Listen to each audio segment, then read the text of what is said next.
The first time my father told me I was selfish, I was 8 years old and wouldn't give my sister the last popsicle. The second time, I was 31. And he was asking me to hand over $280,000. That's not a typo. $280,000. And here's the part that still makes my stomach twist. He said it like he was asking me to pass the salt. Before I take you into that night, I need you to understand something about me. I'm not reckless. I don't impulse buy, I don't Venmo friends for concert tickets I can't afford, and figure it out later. I'm an accountant in Columbus, Ohio. Numbers are my comfort zone. Spreadsheets calm me down. I track my net worth like some people track calories.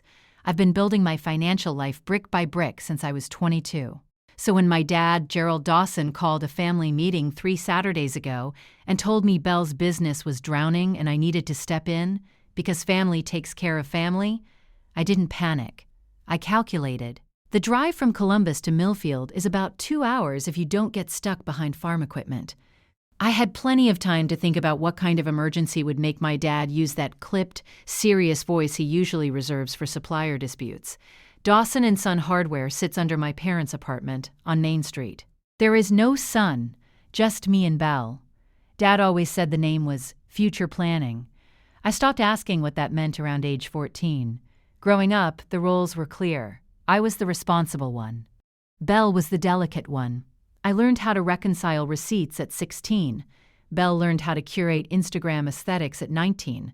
When her boutique launched online, Dad refinanced something, he never said what, and told her, go chase it. When I got into Ohio State, I applied for scholarships and worked part-time. When Belle went to a private college for a year before dropping out, Dad wrote a check. I told myself it didn't matter. I liked earning my own way.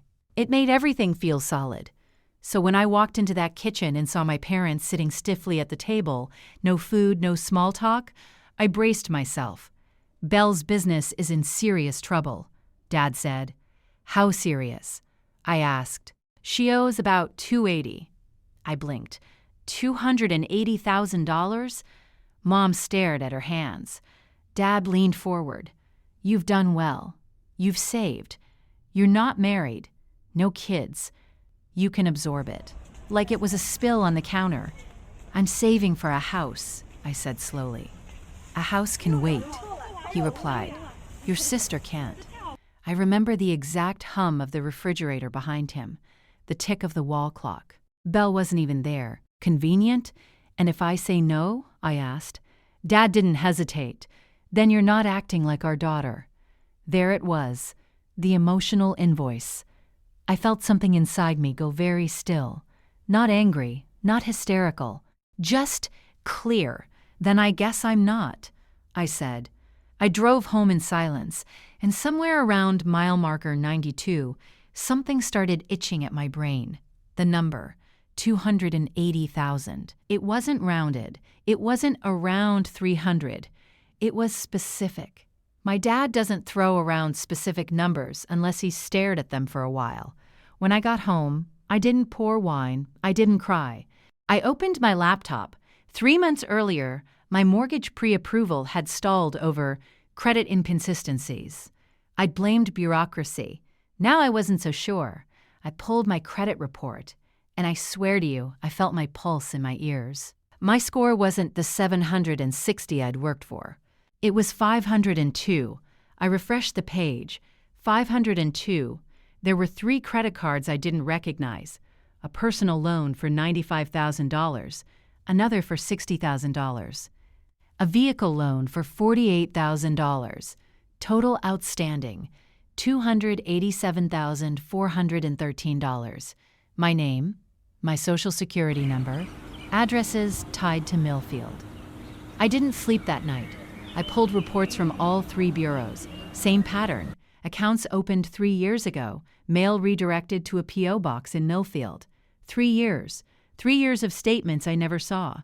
Late notices I never received. Interest stacking, like quiet snow. At 2:13 a.m., I said it out loud in my empty apartment. They stole my identity. The words didn't feel dramatic.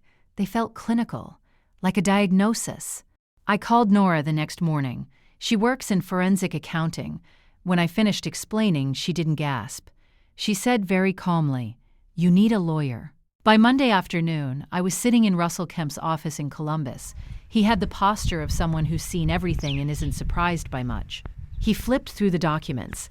"Miss Dawson," he said evenly, "this appears to be familial identity theft involving mail diversion and falsified loan applications." Familial, such a polite word for betrayal. "Do not confront them yet," he added. "We document first." But I did answer when my dad called that evening.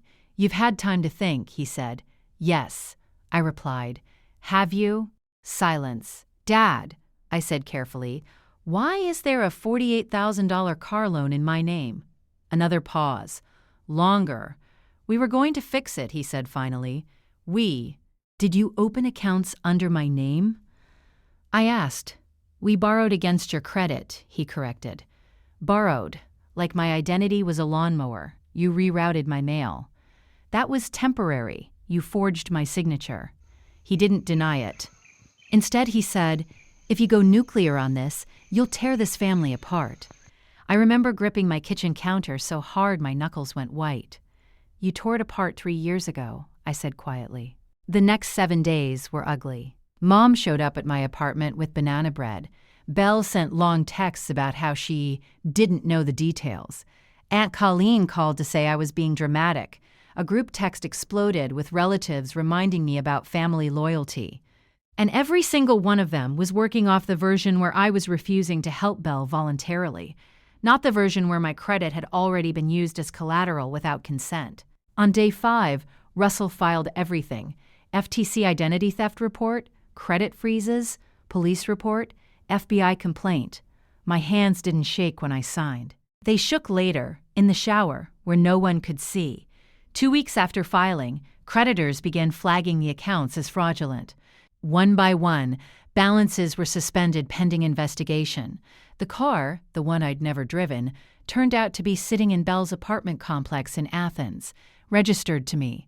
She cried when the lender arranged repossession. "It's not fair," she said. I almost laughed at that. Over the next few months, the truth widened. The loans hadn't just gone to Belle's boutique. Some had flowed through Dawson & Son to keep it afloat. My name had been the financial oxygen mask for both of them. Dad hired a lawyer. Mom cooperated with investigators. Belle got very quiet. I bought the house anyway. 8 months later, when my score hit 715, I reapplied.